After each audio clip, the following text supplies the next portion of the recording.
بسم الله الرحمن الرحيم. الحمد لله رب العالمين، والصلاة والسلام على أشرف الأنبياء والمرسلين سيدنا محمد وعلى آله وصحبه أجمعين. أما بعد، أحييكم أحبتي بتحية الإسلام، السلام عليكم ورحمة الله تعالى وبركاته. وها أنا أعود إليكم من جديد لأقدم لكم ما فيه المفيد بإذن الله تعالى عن التعلم الإلكتروني، راجيا من الله أن أوفق في تقديم المعلومات الجديدة التي تثري حصيلتكم العلمية. فهيا بنا.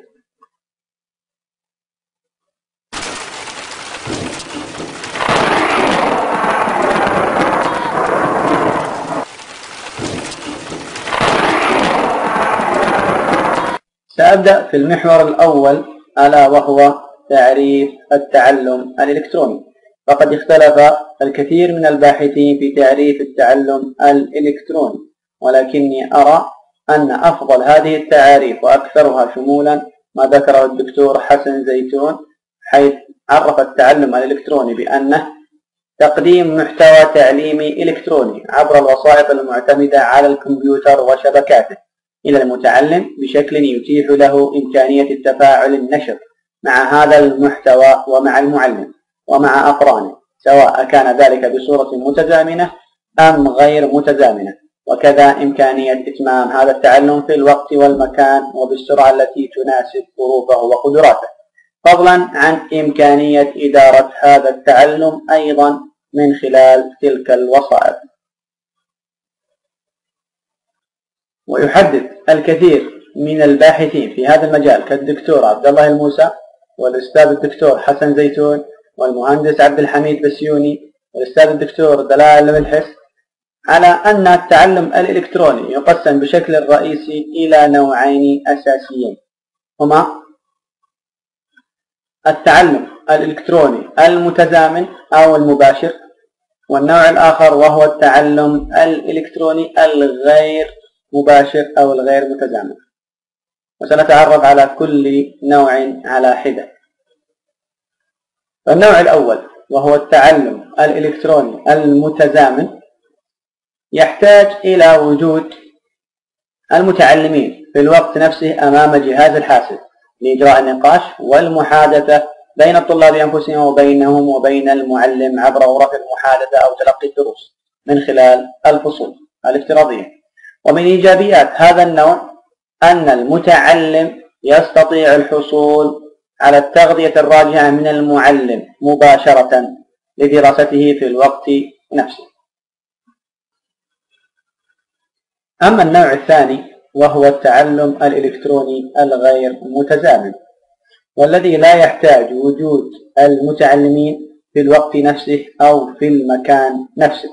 وفي هذا النوع يحصل المتعلم على دروس مكثفة أو حصص وفق برنامج دراسي مخطط ينتقي فيه الأوقات والأماكن التي تتناسب مع ظروفه عن طريق توظيف بعض تقنيات التعلم الإلكتروني مثل البريد الإلكتروني وأشرطة الفيديو، حيث يتبادل مع زملائه المعلومات وبين المعلم في أوقات متتالية. ويعتمد هذا النوع على الوقت الذي يقضيه المتعلم للوصول إلى المهارات التي يهدف إليها الدرس. ومن إيجابيات هذا النوع أن المتعلم يتعلم حسب الوقت المناسب له وحسب الجهد الذي يرغب في إعطائه. ومن سلبيات هذا النوع عدم قدرة الطالب على الحصول على التغذية الراجعة من المعلم، وكذلك أن المتعلم يحتاج إلى تحفيز نفسه، وذلك لأن معظم الدراسة تقوم على التعلم الذاتي.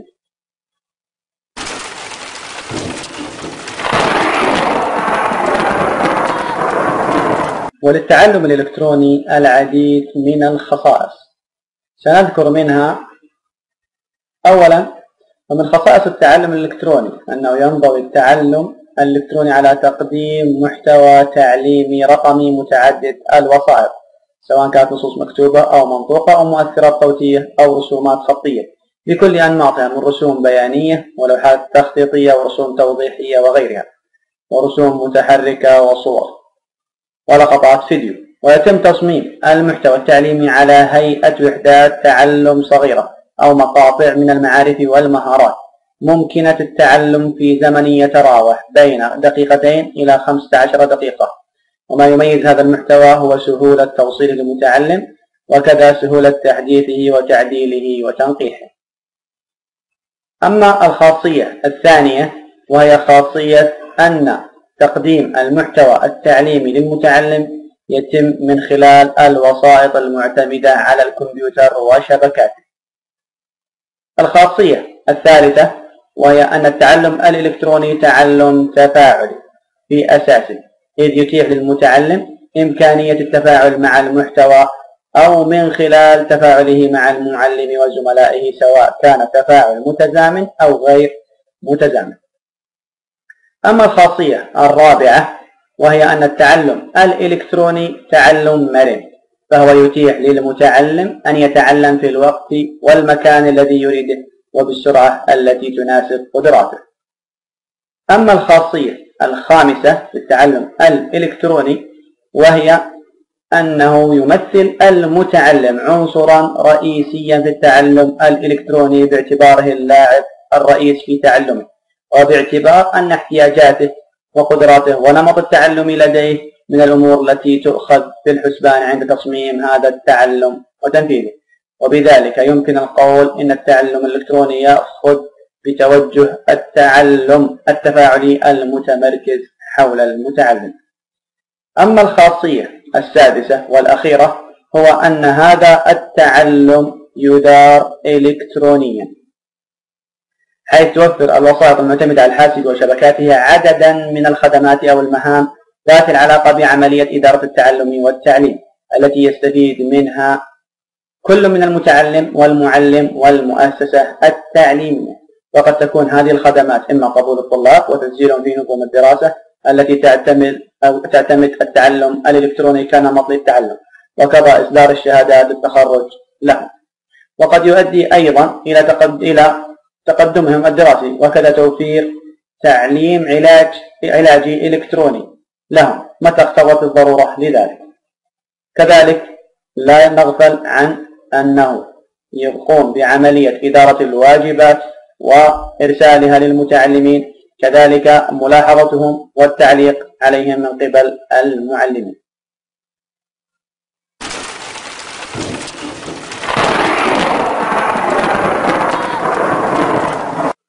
ومع هذا فقد زادت نسبة الملتحقين بهذا النظام على مستوى العالم، فقد بلغ معدل الزيادة في نسبة التعلم الإلكتروني في دول شمال شرق آسيا على النحو التالي. ففي الصين أصبحت نسبة التعلم الإلكتروني فيها ما يقارب من 41%، حيث أصبح فيها قرابة 68 جامعة للتعلم الإلكتروني. وكوريا أصبح نسبة التعلم الإلكتروني فيها ما يقارب من 31%. أما الفلبين فقد بلغت نسبة حوالي 29%. أما إندونيسيا فوصلت النسبة إلى 28%. تايلاند أصبحت نسبة التعلم الإلكتروني فيها قرابة 23%. أما سنغافورة فقد بلغت نسبة التعلم الإلكتروني فيها ما يقارب من 18%.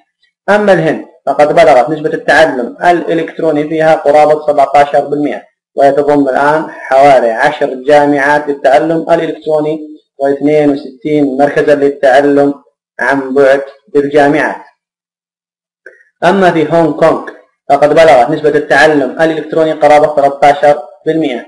أما في ماليزيا فقد بلغت نسبة التعلم الإلكتروني قرابة 6%. وفي عام 2004 وجدت جامعة تسمى بيونينار تضم 10,000 طالب.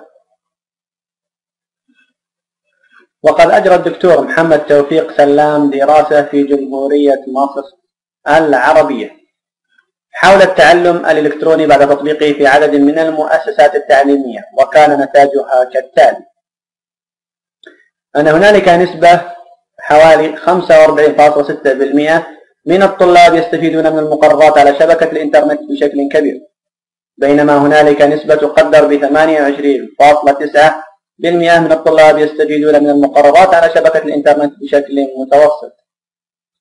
وكانت هنالك نسبة ثالثة وهي 28.9% من الطلاب لا يستفيدون من المقررات على شبكة الإنترنت. وقام كذلك الدكتور بدراسة حول التعلم الإلكتروني في المملكة العربية السعودية، وكان من نتائج دراسته ما يلي: أن نسبة الذين يؤيدون استخدام الحاسوب في العملية التعليمية داخل الفصل حوالي 70%. القوة الشرائية لأجهزة الحاسب بلغت حوالي 40% من عدد الأشخاص. نسبة الذين يشجعون استخدام الحاسوب في العملية التعليمية خارج الفصل حوالي 91.9%، وهي نسبة عالية جدا. نسبة الذين يعتقدون أن التعامل مع برمجيات التعلم صعبا حوالي 8.6%، وهذه نسبة قليلة جدا.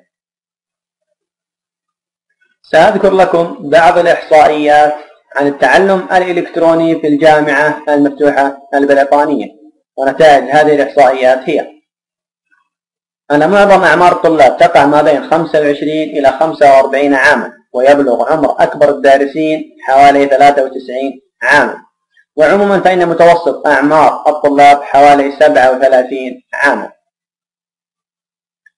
نسبة عدد الطلاب في هذه الجامعة حوالي 51%، أما نسبة عدد الطالبات فهي 49%.